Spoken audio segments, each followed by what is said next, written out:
Enola Holmes, an adaptation of the first installment of Nancy Springer's young adult book series, The Enola Holmes Mysteries. Premiered on Netflix on September 23rd, it follows Sherlock Holmes' 16-year-old sister Enola through the English countryside and into the heart of Victorian-era London as she flees her brothers in search of her missing mother, Eudoria Holmes. Here are some of the clues, details, and references you probably missed as compiled by Riveted. The Blue Flower. At the beginning of the film, Eudoria gives Enola a card that reads, "Our future is up to us." When she first receives the gift, it seems obvious that the hour in the message applies to Enola and her mother. However, after Enola finds a strikingly similar-looking flower in Tewkesbury's book, viewers are left wondering whether or not that hour extends to Tewkesbury as well. Tewkesbury is Enola's Dr. Watson. Enola Holmes cleverly presents Viscount Tewkesbury as her own personal Dr. Watson right from the start. When the two first meet one another on the train, they pay homage to Sidney Paget illustrations of Sherlock and Watson in The Bascombe Valley Mystery and Silver Blaze. In the latter scene, Sherlock is shown wearing his deerstalker cap, just as Enola is wearing a newsboy cap in Enola Holmes. Where is the actual Watson? Although Watson does appear in some of Nancy Springer's Enola Holmes books, like in The Case of the Bizarre Bouquets, he's nowhere in sight in this movie. Sherlock did have cases before he met Watson. Two of them, the Gloria Scott and the Musgrave Ritual, were told to Watson by Sherlock, but from the time before they became buddies. Sherlock is already a consulting detective when Watson meets him, so you could argue that everything in the film Enola Holmes happens before that meeting. Chinese writing and dragon symbols. Eudoria's undercover activist work is headquartered in Limehouse Lane. From the time Enola discovers the Portside neighborhood, she's surrounded by Chinese writing and red dragons, symbols often used in Chinese folklore. It's probably because London's first Chinese immigrant community formed in Limehouse in the early 19th century. Breaking gender norms. In a close-up shot showing Enola and Tewkesbury arriving in London, their bodies are only visible from the waist down. Enola is still disguised in Sherlock's old clothes from her train ride in. She sits with her legs uncrossed, crouching forward with her forearms resting on her knees. Tewkesbury, who's still wearing his three-piece suit, sits straight up beside her with his ankles crossed. His posture seems more like a proper Victorian lady than Enola's posture. The Man in the Bowler.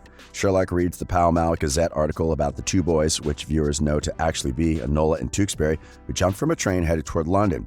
Upon closer look, viewers can see that the article also mentions that a man in a bowler hat was not seen for the rest of the journey to London. It isn't clear what happened to the assassin after Enola and Tewkesbury leaped from the train. Maybe he's still looking for them. Mycroft's salary. Early in the film, as Sherlock and Mycroft are debating Enola's future, Sherlock quips that Mycroft doesn't need the money and wonders if the government has cut his salary.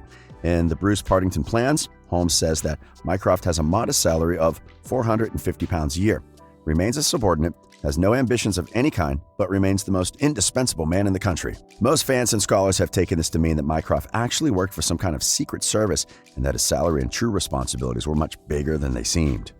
Timeline clues. Fans of the Sherlock tales could tell that Enola Holmes took place in London during the reign of Queen Victoria in the Industrial Age, sometime between the 1800s and the turn of the 20th century. However, a couple of small clues from the political climate that forms a backdrop of the plot of Enola Holmes indicates to the audience that the film takes place precisely in 1884.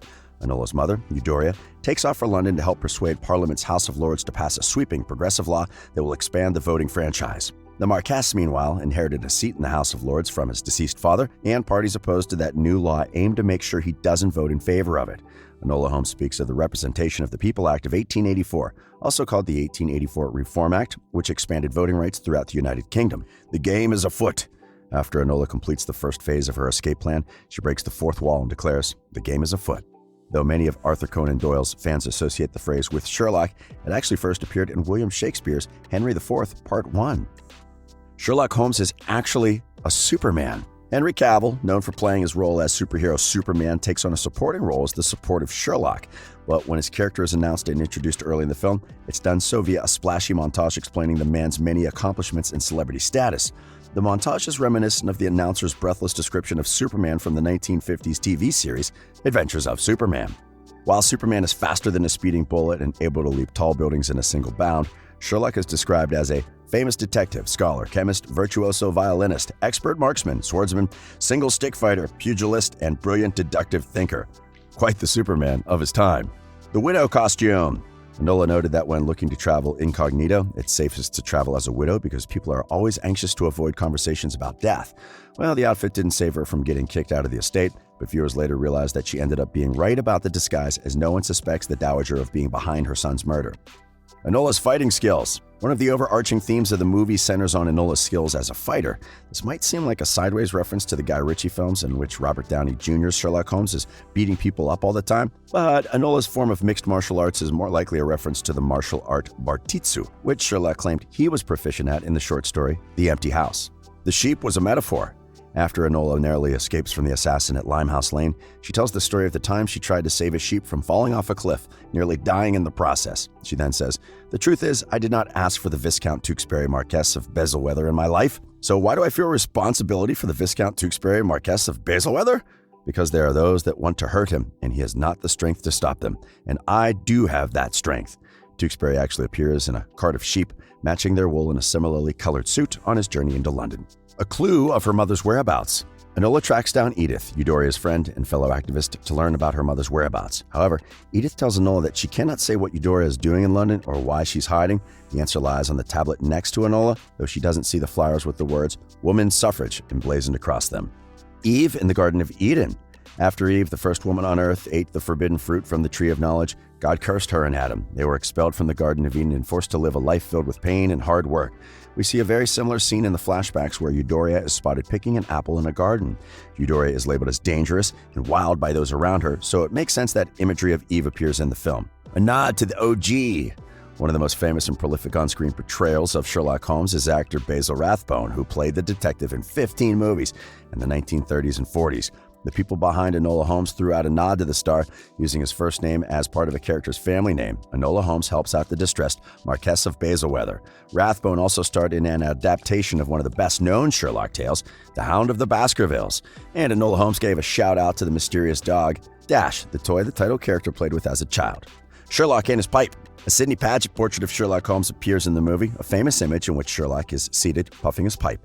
This illustration actually comes from 1891's The Man with the Twisted Lip, and it's generally viewed as one of the most iconic Sherlock Holmes images of all time. Henry Cavill's face has been superimposed upon the image since he is Sherlock in this version. Royal Academy of Arts. You may not have known that the Royal Academy of Arts is a real place where women actually had to fight for their space. The Academy was founded in 1768 with 2 female founding members, and though they were technically included in the institution, they were prohibited from attending life classes. What's more, another female member wasn't elected to the Royal Academy until 1860, years before the time period when Enola Holmes was set. And even as more women were accepted into the institution, they made sure that they didn't outnumber men. Female historical figures. The movie also highlights strong female figures such as Joan of Arc. The peasant child told King Charles VII about a vision sent from archangels, instructing her to help France free itself from England in the 100 Years' War. Joan even fought in battle over the city of Orleans before being captured, put on trial, and burned at the stake, later becoming a Catholic saint and symbol of strength. Part of Enola's homeschooling curriculum was also reading the mythologized story of Thalastris, Queen of the Amazons. Now, according to the legend, she and 300 of her female warriors traveled to meet Alexander, as Thalastris was determined to conceive a child with him. They spent 13 days and nights together, and once Thalastris was sure she'd been impregnated, she and her guards left. In other myths, Thalastris promised to return their child to Alexander if it was a boy, a future heir to the throne. But if she gave birth to a daughter, Thalastris could keep her. Fleabag vibes. Enola Holmes is so feminist and female-centric, and it totally gave us Fleabag vibes.